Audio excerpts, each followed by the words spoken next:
Did you really believe VAR would be the magic wand to banish all those bonkers refereeing calls? Unlucky, because by the looks of it, things are getting out of hand. Oh, how we yearn for the good old days, with Mike Dean prancing around the pitch, doling out drama like Oprah with her giveaways. But no, now we're stuck playing the waiting game, squinting at screens and scratching our heads into the wee hours of the morning. So why not smash that like button, subscribe with the enthusiasm of a striker on a breakaway, and ring that bell like you've just scored the winning goal. Join us as we dive headfirst into the southernmost jaw-dropping, head-scratching VAR decisions of 2023. The first shocker, let me tell you, even Stevie Wonder would have whipped out a red card faster than a magician pulls rabbits for Fabinho's tackle. Picture this, the FA Cup clash, Brighton versus Liverpool. Yes, the one with Kira Matoma turning into a FIFA Street legend in the final tick of the clock. But hold up, Fabinho's ankle crusher on poor Evan Ferguson stole the show just as much as Matoma's joystick juggling. You could practically hear Ferguson's ankle crying for mercy. Even Fabinho looked like he was about to book himself a cab off the pitch. But guess what? In good old Blighty, our refs love the limelight more than a TikTok star loves a viral dance challenge. Or maybe, just maybe, they're not up to snuff. Referee David Coote and VAR maestro Neil Swarbrick must have been watching a different game, as they didn't see Fabinho's impromptu lumberjack impression as red card worthy. Everyone else, they knew it was as red as a London bus. Come on, Liverpool fans, it's time to fess up. Graham Potter at Stamford Bridge was about as comfortable as a cat at a dog show, wasn't he? Brought in mid-season and then shown the door before the final whistle of the campaign. But hey, if I were in his shoes, faced with this howler of a decision, I'd have handed in my resignation on the spot in the dying moments at the London Stadium. As Chelsea were desperately hunting for an equaliser against West Ham, Thomas Souček decided to audition for the role of goalkeeper. Down on his knees, he swatted Conor Gallagher's sneaky shot with a hand so blatant, it could have been wrapped in a neon sign saying penalty please. That save was more impressive than half the goalies in the league. But wait, unless you're a goalkeeper, isn't using hands in football a bit of a no-no?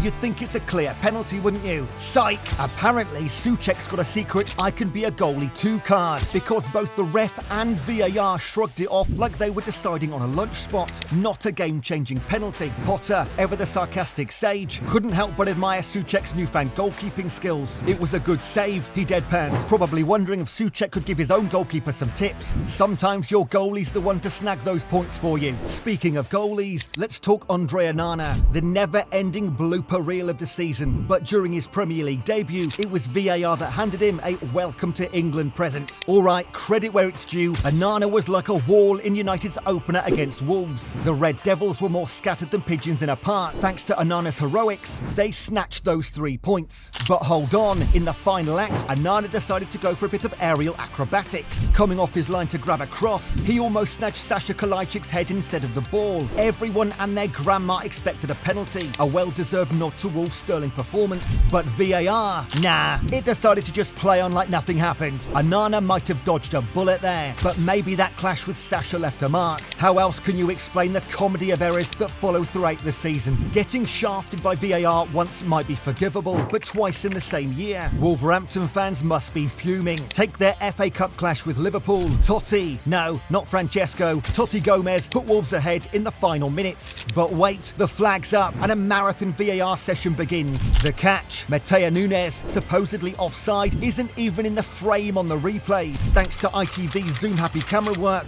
we're left without those decisive VAR lines. So the on-field decision sticks. Post-match, Wolves coach Lopetegui plays detective and shows ref Andy Madley the tactical cam footage, which, surprise, shows everything. But Madley can only give a sheepish shrug. The deed's done. It really makes you wonder what's going on in that VAR room. Are they just playing cards? Or maybe they're passing around? Well, we can only guess. Okay, so they couldn't draw the line in the previous decision, but they did in this upcoming one, and still VAR got it all wrong. It's a gift that just keeps on giving, but sometimes it feels more like a prank. Brighton fans know this all too well, especially after that head-scratcher against Crystal Palace. Even Roberto De Zerbi couldn't help but question if Premier League refs are really up to the task. So, Purvis Estupinian, quick tip, he's gold in Fantasy Premier League, you can thank us later. Scored the opener for Brighton against Palace. But hold your horses, VAR John Brooks waves it for offside. Here's where it gets spicy. He drew the offside lines from the wrong defender, not the one closest to Palace's goal. Once again, what are they doing in that VAR room? Playing pin the tail on the donkey. How else can you explain this level of mix-up. But hold on, think that's the end of it. VAR is even deciding titles. You know, in the thick of a title race, every decision counts double. Arsenal, fresh from an Everton upset, were looking to bounce back against Brentford at home. Trossard put the Gunners ahead, but Ivan Toney wasn't having any of it, levelling for the Bees, the game ending a 1-1 draw. Now, every Premier League goal gets the VAR once over, right? Well, not this time it seems. Lee Mason, the VAR official, was so wrapped up in checking Ethan Pinnock's involvement, he completely skipped the line-drawing routine for Toney's goal. But wait, there's a twist. A closer look revealed Christian Norgard, Toney's assist man, was offside. Talk about a blooper in the heat of the title chase. The PGMOL had to eat humble pie and apologise to Mikel Arteta. But Arteta's response? He's not looking for sorries, he wants those 2 points back. And who can blame him? Just when you think VAR can't get any more bewildering, along comes the saga of Luis Diaz's disallowed goal against Spurs. This, my friends, is the moment when faith in VAR went out the window. The goal was deemed offside by the on-field official. Sure, they can get such decisions wrong. So VAR Darren England does a quick check and, surprise, Luis Diaz was actually onside. But then a comedy of errors unfolds, leading the field officials to stick with the wrong offside call. What's more hilarious is Simon Cooper's now infamous remark,